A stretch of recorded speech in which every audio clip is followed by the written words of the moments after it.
519 கோடி தான் என் மொத்த சொத்து மதிப்புங்கிறது ஏமாத்து வேலை, புரட்டு வேலை, பிராடு வேலை அப்படின்னு நான் சொல்ல வரேன். எங்க அண்ணன் உழைச்சி சம்பாதிச்ச பணம். டிரைவரான ராஜேந்திரன் அவர்களை வந்து விஜய் தன்னுடைய பினாமியாக தன்னுடைய ரியல் எஸ்டேட் கம்பெனியான ஜெயாநகர் ப்ராப்பர்ட்டிக்கு டைரக்டரா போட்டிருக்காரு 2023. வட்டி இங்க இருக்கவெல்லாம் தீய சக்தி எல்லாம் மக்களை கொள்ளையடிக்கிறான். வட்டிக்கு விடுறதும் ஒரு விதமான கொள்ளையடிக்கிற பிசினஸா தான் நான் பாக்குறேன். இவருடைய பசங்களுக்கு இவரே வந்து கடன் கொடுத்திருக்காரு. பிள்ளைங்களுக்கு ஒரு டீ வாங்கி கொடுத்தா கூட நோட்ல வந்து கணக்கு எழுதிருப்பான் போல. இவனெல்லாம் மனுஷன நானே பார்க்க தெரியல. உனக்கு பொண்டாட்டி புள்ள கூட இல்ல, அப்பா அம்மா இல்ல, எதுக்கு புடுங்கிறதுக்கு 10 கூட மக்கள் கேட்கிறாங்க. த்ரிஷாக்கா வீட்டுல இருக்கிறதுனாலதான் அப்பா அம்மா புள்ள பொண்டாட்டி எல்லாம் வீட்டு விட்டு துரத்திட்டான்னு நினைக்கிறேன். ஏன் நம்ம அப்படி நினைக்க கூடாது? ஏன் அப்படி இருக்க கூடாது? நான் வந்தா வந்து சரியா இருப்பேன், நேரிங்க கிழிச்ச முடுங்கனே நீ ஊழலை ஒழிப்பாலே. பக்கத்துல செங்கோட்டை நீயும் ஆதவர்கனே வச்சுக்கிட்டு நீ எப்படா ஊழலை ஒழிக்க போறேன்னு சொல்ற? 3,44,00,000 ரூபாய் வருமானம் தொடர்பான வருமான வரி வழக்கு இன்னைக்கு நிலுவையில விஜய் பேர்ல 4 வழக்கு இருக்கு. என்னத்த புடுங்குற?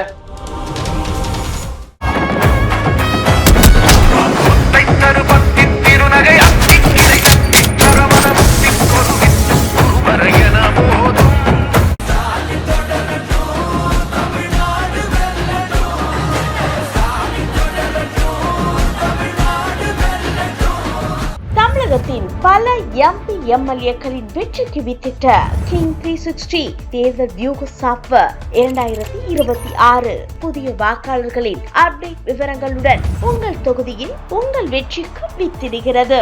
உங்கள் வாக்காளர்கள் தொகுதி, பூத், ஆண், பெண், வயது என பல வகைகளில் ஒரே நொடியில் உங்கள் விரல் நுனியில் bulk WhatsApp, bulk voice call, viral தேர்தல் பிரச்சாரங்கள், ட்ரெண்டிங் செய்திகள் என கிங் 360 தேர்தல் வியூக பணிகள் குறித்த விவரங்களுக்கு உடனடியாக இணைந்திடுங்கள்.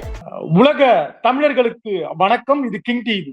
இன்றைய நிகழ்வில் நம்மோடு சமூக செயற்பாட்டாளரும் அரசியல் விமர்சகருமான திரு சத்யபிரபு செல்வராஜ் அவர்கள் இணைகிறார். அவரோடு பேசலாம். தொடர் வணக்கம். ஐயா வணக்கம். வணக்கம் வணக்கம். பெரம்பூர் தொகுதியில தாவேகா தலைவர் விஜய் அவர்கள் நேற்று வேட்புமனு தாக்கல் செய்திருக்கிறார்.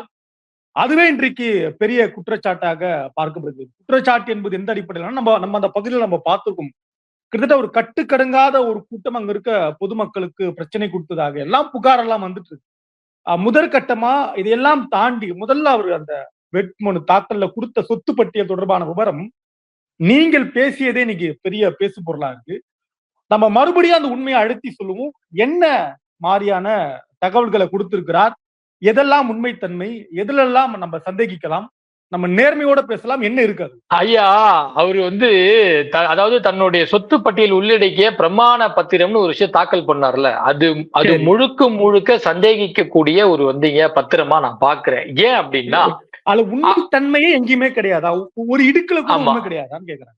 ஆமா இல்ல ஏன் அப்படின்னா அவர் தன்னுடைய வந்து சொத்துக்களா அவர் வந்து என்ன சொல்றாருன்னா, விஜய் தன்னுடைய வந்து அசையும் சொத்துக்களாக 404.58 கோடி ரூபாயும், தன்னுடைய அசையாத சொத்துக்களாக 115.13 கோடி ரூபாயும், மொத்தமா வந்து அதாவது மொத்தமா பாத்தீங்கன்னா 519 சில்லற கோடி ரூபாய் தன்னுடைய வந்து மொத்த சொத்துக்களா அவர் வந்து காட்டுறாரு. யாரு? விஜய் காட்டுறாரு. இப்ப நீங்க வந்து ஆமா இப்ப நீங்க கேட்கலாம், இல்லங்க அவர் வந்து இத்தனை படம் நடிச்சிருக்காரு, இவ்வளவு சொத்துக்கள்ல உங்களுக்கு என்ன பிரச்சனைன்னு நீங்க கேட்கலாம். உச்ச நடிகர், தமிழ் சினிமாவுடைய சூப்பர் ஸ்டாரா இருக்கிறவரு, அவர் வாங்குற சம்பளம் எல்லாம் கேட்கும் போது பிரமிப்பா இருக்கு. அப்ப இவ்வளவு பணம் இருக்கிறதுல என்ன தப்பு? உழைப்புன்றாங்க. நேத்து சொல்லிட்டாங்க, எங்க அண்ணன் உழைச்சி சம்பாதிச்ச பணம், எங்க அண்ணன் ஊழல் பண்ண இல்ல. அதான் அதுக்கும் வரேன். இப்ப இவர் கூட இருந்த முன்னாள் அதிமுகவுல வந்து மந்திரியாக இருந்த செங்கோட்டையன் வந்து என்ன சொன்னார்னா, எங்க தலைவர் வந்து வருஷத்துக்கு 1000 கோடி ரூபாய் சம்பாத்தியத்தை வித்துட்டு வந்திருக்காரு, அவர் வருஷத்துக்கு 1000 கோடி ரூபாய் சம்பாதிக்கிறாரு அப்படின்னு சொன்னாரு. அடுத்தது விஜய் ஒண்ணு. அடுத்தது விஜய் கூட இன்னொருத்தர் இருக்காரு, லாட்ரி மிஸ்டர் ஆதவ் அர்ஜுன் ஒருத்தர் இருக்காரு. அவர் என்ன சொன்னாருன்னா, எங்க கட்சியினுடைய தலைவர் வருஷத்துக்கு 500 கோடி ரூபாய் ஒரு படத்துக்கு சம்பளம் வாங்குறாருங்க, அதெல்லாம் விட்டுட்டு வந்திருக்காருங்க அப்படிங்கிறாரு. ரெண்டு. அடுத்தது பாத்தீங்கன்னா, இவங்க கட்சிக்காரங்களே நிறைய பேர் சொல்லுவாங்க, எங்க தலைவர் ஒரு படத்துக்கு 200 கோடி ரூபாய் சம்பளம் வாங்குறாருங்க, 200 கோடி சம்பளம் வாங்குறாருங்க. அவருடைய கரியர் 200 கோடி மிகப்பெரிய அளவுல இருக்குங்க. 200 கோடி குடுக்கலன்னு அடிக்க போக மாட்டாருங்க அவரு. ஆ, ஆ, வாங்கினா 200 கோடி. அப்படின்னாங்க. ம். ஆமா. அப்படின்னா இப்ப ஒரு கடைசியா நடிச்ச ஒரு 5 படங்களை நம்ம வந்து எண்ணிக்கையில எடுத்துக்கிட்டாலே அதற்கே அவரு ஒரு வந்து சுமார் 1000 கோடி ரூபாய் வந்து இங்க பணம் வாங்கியிருக்கணும். இதெல்லாம் 60 படங்களா இதெல்லாம் நடிச்சிருக்காரு. 60 படத்துல 5 படம். நான் வந்து கடைசியா நான் நடிச்ச 5 படத்தை மட்டும் தான் எடுத்துக்கிறேன், கணக்கு எடுத்துக்கிறேன். அடுத்தது பாத்தீங்கன்னா இவரே வந்து அதாவது தன்னுடைய பர்சனல் செக்ரட்டரியான ஜெகதீஷ் பழனிசாமிய வந்து ஒரு டம்மி ப்ரொடியூசரா கோ ப்ரொடியூசரா போட்டு அதுலயும் ஒரு ஷேரும் வாங்குறாரு. தப்பு தோழர். தன்னோட உதவியாளரை ஒரு தொழிலதிபரா மாத்தி அழகு பார்த்திருக்காரு. அப்படி சொல்லணும். பினாமியா வச்சிருக்காரு. நான் சொல்றது பினாமியா வச்சிருக்காரு. அதான் என்னன்னா பினாமியா வச்சு அந்த முழு வருமானத்தை அதன் ரீதியாகவும் ஒரு விதமான வருமானத்தை பாக்குறாரு. அப்ப அப்படி நீங்க வச்சுக்கிட்டா கூட கடைசி ஒரு 5-6 படங்களினுடைய வந்து எண்ணிக்கை எடுத்துட்டா சுமார் 2000 கோடி ரூபாயாவது வந்து இங்க பணம் வந்திருக்கும். அப்ப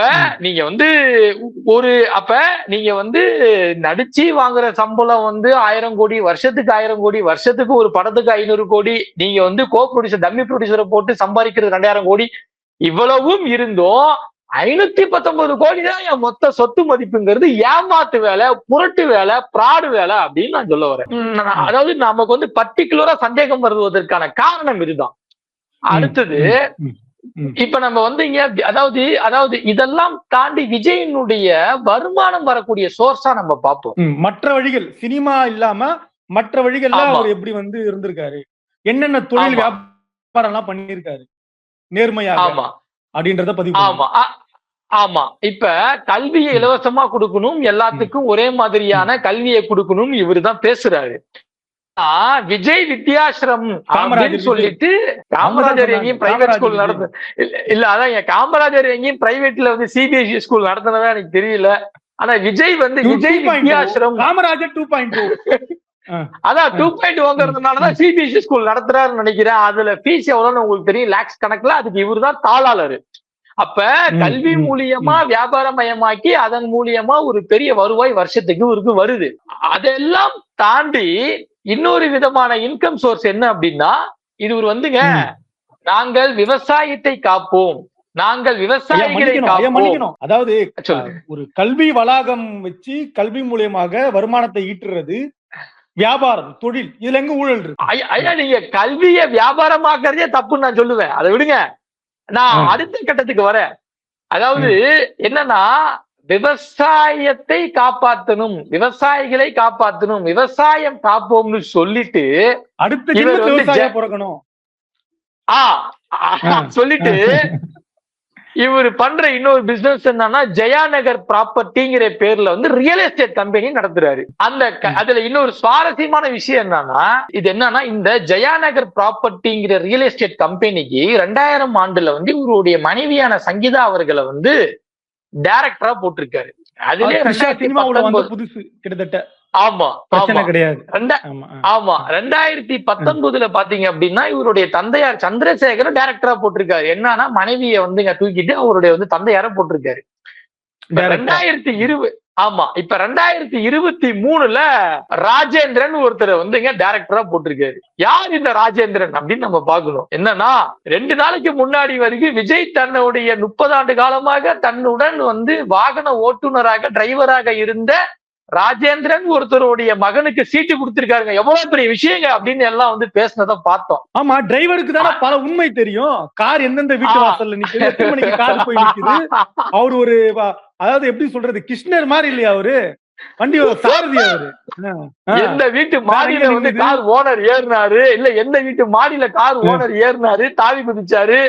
அந்த டிரைவரை கொண்டு அந்த டிரைவரான ராஜேந்திரன் அவர்களை வந்து விஜய் தன்னுடைய பினாமியாக தன்னுடைய ரியல் எஸ்டேட் கம்பெனியான ஜெயாநகர் ப்ராப்பர்ட்டிக்கு டைரக்டரா போட்டிருக்காரு 2023. இப்ப தன்னுடைய பினாமி பையனுக்கு தன்னுடைய சொத்து தன்னுடைய சொத்துக்களை கட்டுக்குள்ள வச்சுக்கிறதுக்காக அவர் பையனுக்கும் ஒரு வந்து சீட்டை கொடுத்துதான் இவர் வந்து கேண்டிடேட்டா நிக்க வச்சிருக்காரு. இது ஒரு சோர்ஸ். அடுத்து ஒரு வந்து சோர்ஸ் பண்றாரு என்னன்னா வட்டிக்கு விடுற பிசினஸ். வட்டி அதுல வந்து 2-3 ஸ்கூலுக்கு எல்லாம் கொடுத்திருக்காரு. அதுல ஒரு முக்கியமான விஷயத்த நம்ம பார்க்கணும். இப்ப என்னன்னா ஜெயங்கொண்டம் பக்கத்துல பெரிய பெரிய பேங்க் எல்லாம் வட்டிக்கு விடுறாங்க, எங்க அண்ணன் குறைஞ்ச விலைக்கு வட்டி விடுறாங்க. ஏங்க இவருதான் ஏழை மக்களுக்காக மாற்றத்தை கொடுக்க வந்திருக்காரு, உச்சபட்ச கரியரை விட்டு வந்திருக்காரு, பணக்கார வாழ்க்கையை விட்டுட்டு வந்திருக்காரு. இங்க இருக்கவெல்லாம் தீய சக்தி எல்லாம் மக்களை கொள்ளையடிக்கிறான். வட்டிக்கு விடுறதும் ஒரு விதமான கொள்ளையடிக்கிற பிசினஸா தான் நான் பாக்குறேன். மக்களுடைய ரத்தத்தை உறிஞ்சுறதா தான் நான் பாக்குறேன் வட்டி பிசினஸ். இப்ப இவரு இந்த வட்டி பிசினஸ யாருக்கு கொடுக்கிறாரு நம்ம முதல்ல பார்ப்போம். இந்த பணத்தை யாருக்கு கொடுக்கிறாரு, எதுக்காக கொடுக்கிறாரு நம்ம முதல்ல பார்ப்போம். என்னன்னா ஜெயங்கொண்டம் பக்கத்துல கோகிலாம்பாள் கல்வி அறக்கட்டளைன்னு சொல்லிட்டு ஒரு வந்துங்க பெரிய இன்ஸ்டிடியூஷன். அதாவது சமீப காலத்துல அதான் எப்படின்னா குறுகிய காலத்துல தொடங்கி இன்னைக்கு அவங்க வந்து பெரிய அளவுக்கு வந்திருக்காங்க. அதுக்கு வந்து நம்ம திரு தாவேகாவினுடைய தலைவர் திரு தாவேகாவினுடைய தலைவர் விஜய் அவர்கள் தான் 20 கோடி ரூபாய் அந்த கல்வி நிறுவனத்துக்கு வந்து பணம் கொடுத்திருக்காரு, உதவி இருக்காரு அப்படின்னு நம்ம நினைக்கிறோம். பரவாயில்லப்பா, ஒரு ஸ்கூலுக்கு பணம் கொடுத்துப்பா உதவி இருக்காருப்பா நம்ம நினைக்கிறோம். இப்ப என்னன்னா சில ஆண்டுகளுக்கு முன்னாடி இந்த பாஜக அரசினுடைய நீட் தேர்வால மன உளைச்சலுக்கு ஆளாகி தன்னுடைய உயிரை மாய்த்து கொண்ட சகோதரி அனிதாவை பத்தி நம்ம எல்லாருக்குமே தெரியும். அன்னைக்கு வந்து தமிழ்நாடு அன்னைக்கு வந்து தமிழ்நாடே கொந்தளிச்சிச்சு. அன்னைக்கு வந்து மக்கள் எல்லாம் வீதிக்கு வந்தாங்க. அன்னைக்கு நான் சங்கியா இருந்தேன். அன்னைக்கு மக்கள் அனைவரும் வீதிக்கு வந்தார்கள். இப்படியான சூழல்ல விஜயும் அந்த சகோதரி அனிதா வீட்டுக்கு போய் அவங்க அந்த வந்து சகோதரியோடைய அப்பா அண்ணன் எல்லாம் சந்திச்சு அவங்களுக்கு வந்து நிவாரண தொகையெல்லாம் கொடுத்து தன்னை ஒரு நீட் எதிர்ப்பு போராளியா சித்தரிச்சுக்கிட்டார் விஜய். அன்னைக்கு வந்துங்க நீட்டினாலே விஜய் அண்ணனுக்கு கண்ணு செவக்கும் மூக்கு புடைக்கும் நான் பார்த்திருக்கேன் கடந்த காலம். அதே அந்த சகோதரி அனிதா அவர்கள் இறந்து போன அதே ஆண்டுல தொடங்கப்பட்டதுதான் இந்த கோகிலாம்பாள் கல்வி அறக்கட்டளை. இந்த கோகிலாம்பாள் கல்வி அறக்கட்டளையினுடைய பிரதான வேலை என்னன்னா பணக்கார வீட்டு பசங்களுக்கு நீட்டும் ஐஐடிக்கும் கோச்சிங் கொடுக்கிற கோச்சிங் சென்டர் வச்சு நடத்துறது தான் இந்த வந்து இன்ஸ்டிடியூஷனுடைய பிரதான வேலை. தன்னை வந்து ஒரு நீட் எதிர்ப்பு அநியாயமா இருக்கு. என்னங்க சிவாஜி, நீங்க பாட்டுக்கு போற போக்குல ஏதாவது சொல்லிட்டு போயிடாதீங்க, அதெல்லாம் வாய்ப்பே இல்லையே. பாத்தீங்களா ஐயா, விஜய் தான் ஜோசப் விஜய் தானா? ஜோசப் விஜய் அந்த ஜோசப் விஜய் இல்ல, ஜோசப் விஜய் பனையூர்ல இருக்கக்கூடிய ஜோசப் விஜய் இல்ல பனையூர்ல இருக்கக்கூடிய ஜோசப் விஜய் த்ரிஷாவுடைய நெருங்கிய தோழர். இல்ல த்ரிஷாவுடைய நெருங்கிய தோழர், காதலன். அந்த ஜோசப் விஜய் வந்து என்ன பண்ணிருக்காருன்னா தன்னை ஒரு நீட் எதிர்ப்பு போராளியாக காண்பித்துக் கொண்டு அதே ஆண்டு தொடங்கப்பட்ட ஒரு வந்து கல்வி நிறுவனத்துக்கு 20 கோடி ரூபாய் கொடுத்து அந்த கல்வி நிறுவனம் வருஷமும் பணக்கார வீட்டு பசங்களுக்கு ஐஐடிக்கும் நீட்டுக்கும் கோச்சிங் கொடுக்குது. இப்ப இதை நம்ம எப்படி எடுத்துக்கிறது? இதுதான் இந்த காட்டியும் கொடுக்கிற மூமெண்டா அப்படின்னு வந்து மக்கள் கேட்கிறாங்க. அப்ப இப்படி ஒரு வந்து என்னன்னா இரட்டை வேடம் போட்டு ஒரு பக்கத்து பொலிட்டிக்கலுக்காக ஒரு அட்டென்ஷனை வாங்கிக்கிறது, இன்னொரு பக்கத்து தன்னுடைய பணம் வியாபாரம் இன்கம் சோர்ஸுக்காக எப்படி வேணாலும் சம்பாதிக்கலாங்கிற ஒரு பொழப்பதான் விஜய் பார்த்திருக்காரு. அதாவது இன்னும் சொல்ல போனா இரட்டை வேடம் போட்டிருக்காருன்னு சொல்ல வரேன். இப்ப இல்லை என்போர் இருக்கையிலே இருப்பவர்கள் இல்லை என்பார், மடிநிறைய பொருள் இருக்கும் மனம் நிறைய இருள் இருக்கும்னு வாலி அவர்கள் எழுதிய பாடலுக்கு எம்ஜிஆர் அவர்கள் ரொம்ப அழகா பாடியிருப்பாரு. ஏன்னா இன்னைக்கு இல்லாதவங்க பல பேர் இருக்காங்க. இல்லைன்னு சொல்றவங்க வீடு இல்லாம நம்மளே பார்க்கலாம் நடைபாதையில படுக்கிறவங்க. இந்த நிலையில விஜய் அவர்கள் ஒரு 10 வீடு, சின்ன வீடெல்லாம் இல்ல, எல்லாமே பெரிய வீடு, அபிஷியலா ஒரு 10 வீடு வச்சிருக்கிறதா சொல்றாங்க. அதெல்லாம் உண்மைதானா இல்ல அது அபாண்டமான பழியா இல்ல ஏதாவது விஜய் பாக்கலையா? 10 வீடு இருக்குங்கய்யா. கொடைக்கானல்ல 2 பங்களா இருக்கு. இதெல்லாம் விடுங்க, 10 வீடு இருக்கு, 2 அதாவது 2 பங்களா உள்ளிட்ட 10 வீடுகள் இருக்கு. இவன் மக்களுக்கு ஒண்ணும் செய்யல, ரசிகனுக்கு ஒண்ணும் செய்யல, வீடு கட்டி கொடுக்கல. இதெல்லாம் தாண்டி பொண்டாட்டி வீடு இல்லைன்னு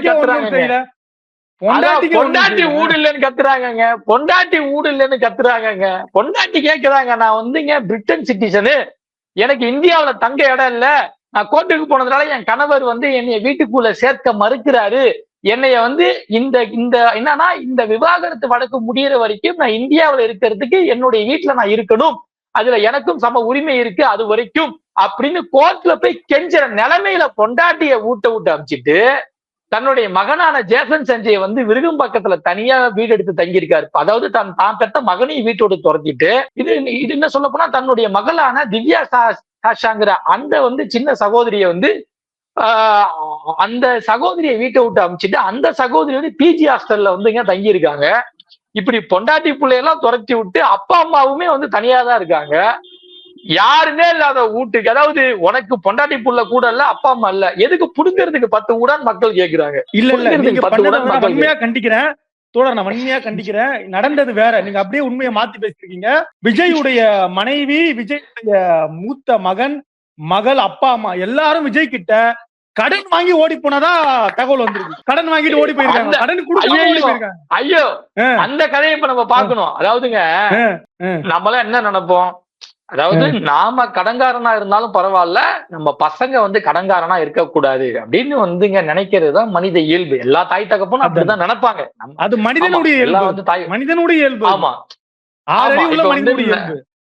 ஆமா. இப்ப வந்து நமக்குமே நம்மளுடைய வந்து தாய் தகப்பன் வந்து ஒரு நல்ல போன் வாங்கி கொடுத்திருப்பாங்க, ஒரு நல்ல வண்டி வாங்கி கொடுத்திருப்பாங்க. இதெல்லாம் அவங்க நமக்கு செய்யற கடமையா, அன்பா, பாசமா, அக்கறையா, என் புள்ளடா, என் புள்ள இந்த வண்டியில போறான்டா, என் பிள்ளைக்கு இந்த போன் வாங்கி கொடுத்துருக்கேன்டா, என் புள்ள இந்த ஸ்கூல்ல படிக்கிறான்டா, என் புள்ள வந்து சட்டை எப்படி போடுறான்டா, என் புள்ள எப்படி இருக்கான் பாரு, என் புள்ள நல்லா சாப்பிடுறான்டா, என் புள்ளடா, அப்படி என்னுடைய குழந்தைகளுக்கு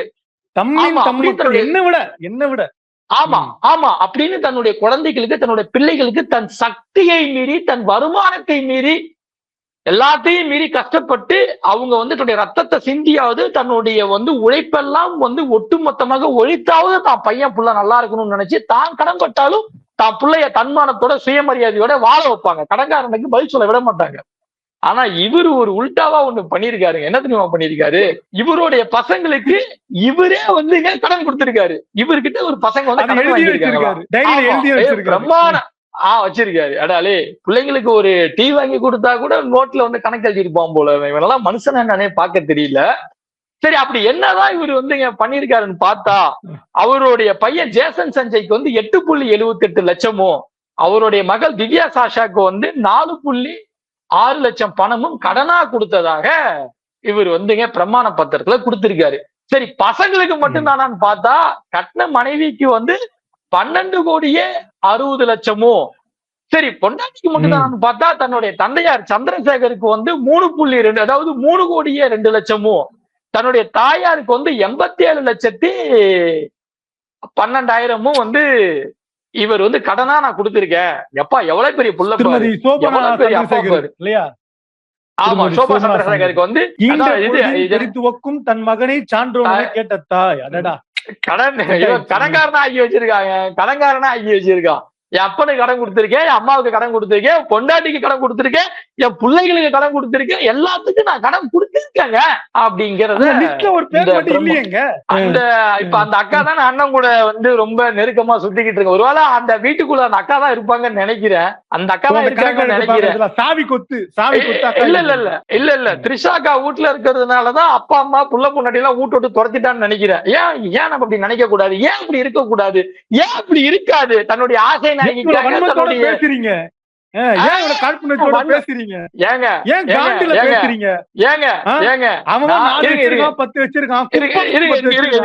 அதாவது சுய ஒழுக்கம்ங்கிறது எல்லாருக்கும் ஒண்ணுதான். அவன் குப்பாளரவனாக இருந்தா என்ன, அவன் நாட்டினுடைய ஜனாதிபதியா இருந்தானா, அவன் நாட்டினுடைய பிரதமரா இருந்தானா, எவ்வளவு பெரிய புடுங்கியா இருந்தானே, சுய ஒழுக்கம் என்பது அடிப்படை ஒழுக்கம் என்பது ஒரே அளவுதான்.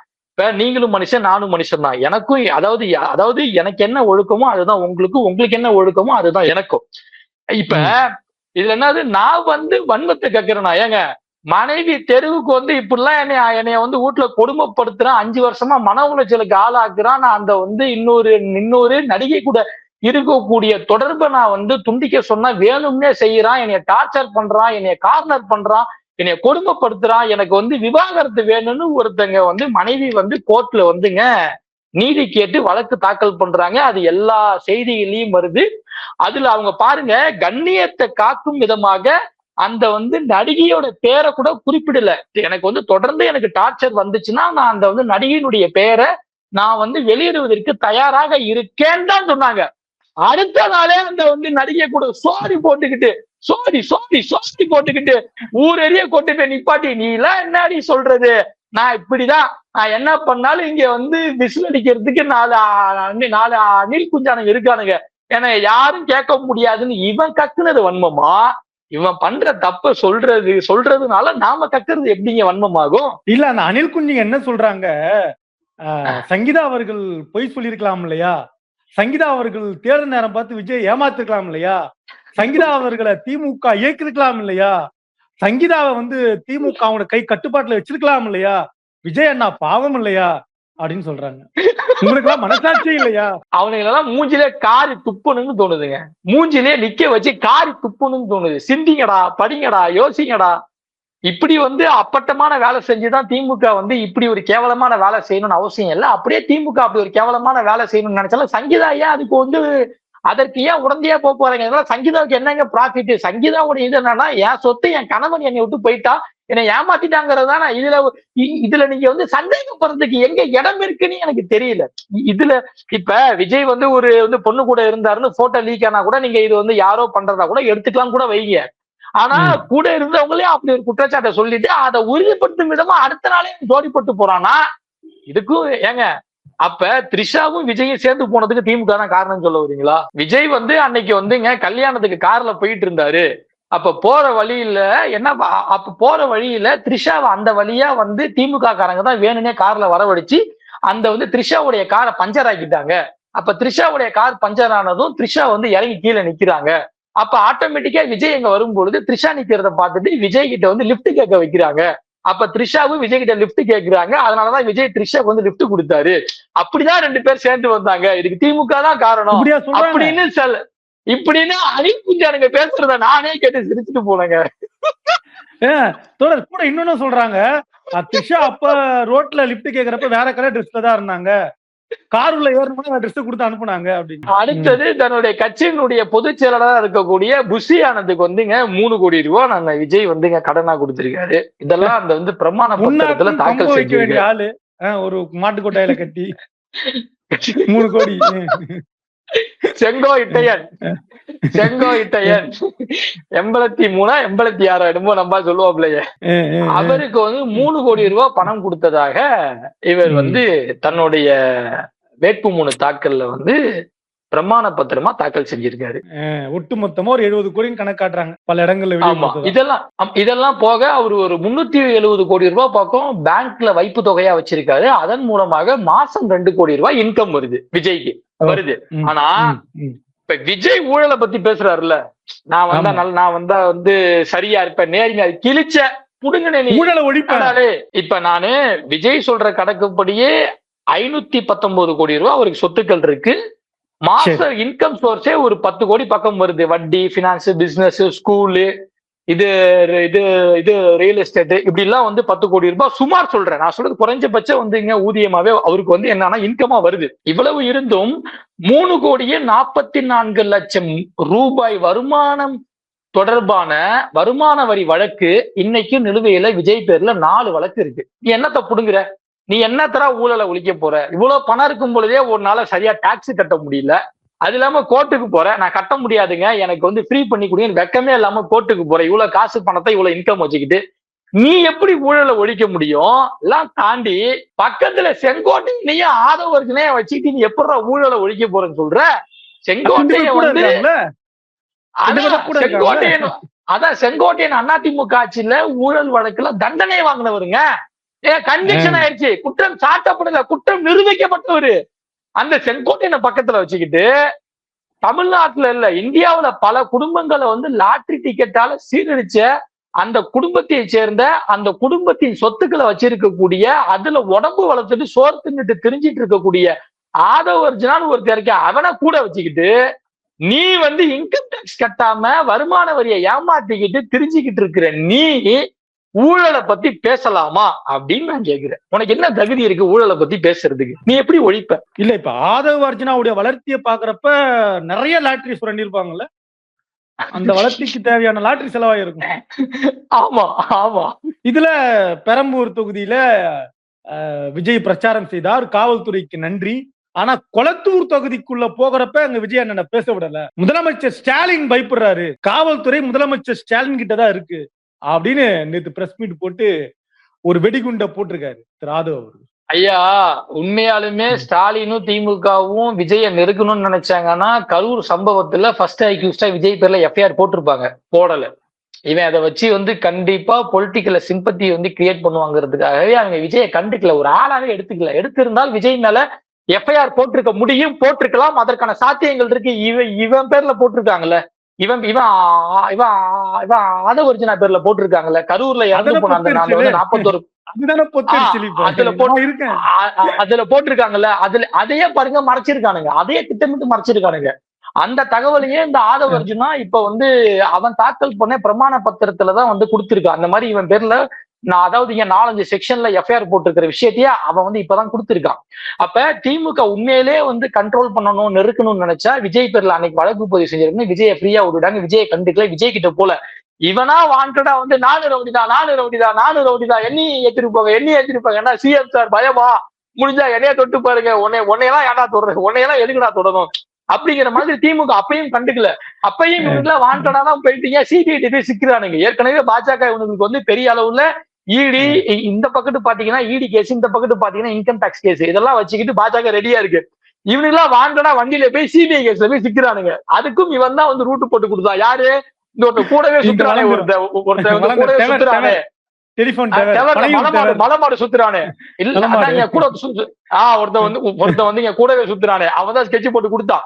இப்ப அதே மலமாடு என்ன சொல்றான், போலீஸ் சிஎம் பேச்ச கேக்குறாங்க, ஏண்டாடி இவ்வளவு பெருசு வளர்ந்துருக்கே, மண்டையில மூளை இருக்கா இல்லையா, கோட் ஆஃப் கண்டக்ட் வந்துருச்சு அப்படி எலெக்ஷன் டேட் அனௌன்ஸ் பண்ணிட்டாலே இங்க இருக்கக்கூடிய அரசு அதிகாரிகள் தேர்தல் ஆணையத்துக்கு தான் கட்டுப்பட்டவங்க. அது எல்லாத்துக்குமே தெரியும். எல்லா கட்சிக்கும் என்னவோ அதுதான் இவனுங்களுக்கும் தெரியும். ஆனா நீ தப்பி தவறி கூட தேர்தல் ஆணையத்தை ஒரு வார்த்தை கூட சொல்ல மாட்டியே.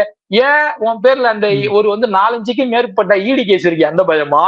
இல்ல உன் தலைவன் பேர்ல 4-5க்கு மேற்பட்ட இன்கம் டாக்ஸ் கேஸ் இருக்கு, அந்த பயமா? இல்ல இப்ப 2 பேரும் வகதொகை தெரியாம போயிட்டு சிபிஐ கேஸ்ல போய் சிக்கிருக்கீங்களே, காலை விட்டு சிக்கிருக்கீங்களே, அந்த பயமா அப்படின்னு நம்ம கேட்க தோணுது இல்ல?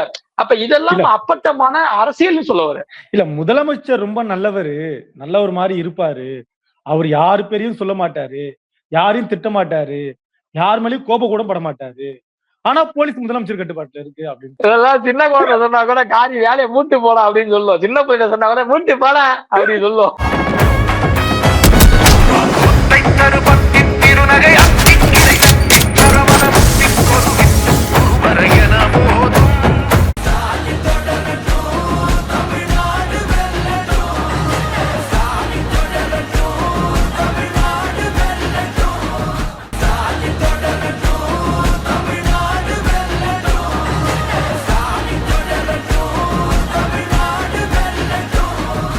தமிழகத்தின் பல எம்பி எம்எல்ஏக்களின் வெற்றிக்கு வித்திட்ட கிங் 360 தேர்தல் வியூக சாப்ட்வேர் 2026 புதிய வாக்காளர்களின் அப்டேட் விவரங்களுடன் உங்கள் தொகுதியில் உங்கள் வெற்றிக்கு வித்திடுகிறது. உங்கள் வாக்காளர்கள் தொகுதி, பூத், ஆண், பெண், வயது என பல வகைகளில் ஒரே நொடியில் உங்கள் விரல் நுனியில் bulk WhatsApp, bulk voice call, viral தேர்தல் பிரச்சாரங்கள், ட்ரெண்டிங் செய்திகள் என கிங் 360 தேர்தல் வியூக பணிகள் குறித்த விவரங்களுக்கு உடனடியாக இணைந்திடுங்கள்.